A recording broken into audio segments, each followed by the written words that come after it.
Hey everybody, and welcome back to my channel. This is Elizabeth Elliott, your realtor here in St. Johns County, Florida. Today, we're going to be talking about common obstacles for first-time homebuyers. We're going to cover some of the mistakes that I made as a first-time homebuyer, so you're going to get some of the nitty-gritty. Let's get started. Buying a home for the first time can be really daunting. There's things like budgeting and competing in a market of low inventory against multiple offer situations. That's what you have me for. The first obstacle I want to talk about today is getting pre-approved. A lot of people find getting pre-approved very daunting and they don't know what all it entails. And a lot of people don't want to do it because they think it's going to hurt their credit. But it's really the first step after you hire your realtor in order to buy a home. You can't put an offer on a home without having a pre-approval letter. Before your realtor starts taking you to see homes, you really need to have a pre-approval letter because there's really no telling how much house you can afford without going through the pre-approval process. Getting pre-approved costs you not a single dime. The questions you're going to need to have answers to are you a 1099 employee or are you W-2? If you're 1099, you're going to need to have proof that you've paid yourself for at least 2 years. So if you're in a W-2 job looking to buy a house, don't go switching to 1099 anytime soon. Even if you're a year or 18 months away from buying a house, you should really start thinking about your pre-approval, because if you wait all the way until you're ready to buy that house, it's already too late. You could have issues that come up that you aren't aware of. There might be a credit card you need to pay off. There might be a medical bill you forgot about. There's just little things like that that a lender can look at and help set you up a game plan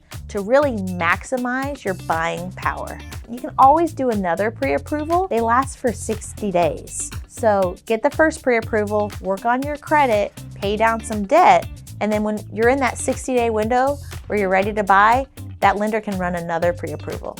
Another concern people have is they don't want to get pre-approved because they don't want it to hurt your credit. It's not going to hurt your credit, I promise you. As long as you're not going to go buy a car tomorrow, you're good. And if you're looking to buy a house, you shouldn't be buying a car right now anyways. Once you have that pre-approval letter in hand, it is game on to go shopping for houses. The second obstacle or common mistake is your monthly payment. You might come back with a pre-approval of $400,000 or $500,000, but when you look at that monthly payment, it might be a lot more than what you were expecting. So it would be a really great idea if you gave your lender a specific payment amount that you want to stay under so that they can help you generate that pre-approval to keep you in your budget. The third thing that I've seen become a common obstacle and hold people back is trying to find that perfect home. Your first home is probably not going to be your forever home, and it's probably not going to be your perfect home, but it is going to be the stepping stone to get you closer and closer to your forever home. So again, you need to know your wants versus your needs to get you out of renting so that you can buy and build your own equity, your own wealth, so that eventually you can get to that forever home. The fourth common mistake and obstacle I see come across first-time home buyers is analysis paralysis. Sometimes you get so hung up on the wants versus the needs. You've seen so many homes that your head can spin, but really what you want to boil it down to is you want to get the best home that you can afford in your budget for that monthly payment.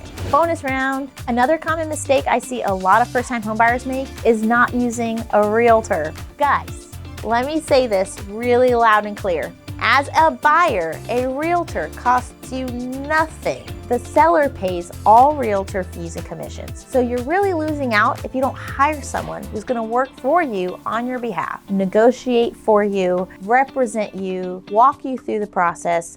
We are there for you to do our due diligence, protect you, and get you to the closing table. I'm not just telling you this because I am a realtor. I'm telling you this because I'm a homeowner and I was a first-time home buyer not but 7 years ago. And I thought, hey, if I don't use a realtor, I do it myself, I'll save a little bit of money. And I'm telling you, that is not the way to go. Especially if you're living out of town and looking to relocate. You're gonna want a realtor who really knows the area, knows the market, and will listen and understand your wants and your needs to help you find the perfect home. Thank you all so much for watching. Remember to follow, like, share, and subscribe. Drop your comments below, and I'll see you on the next one.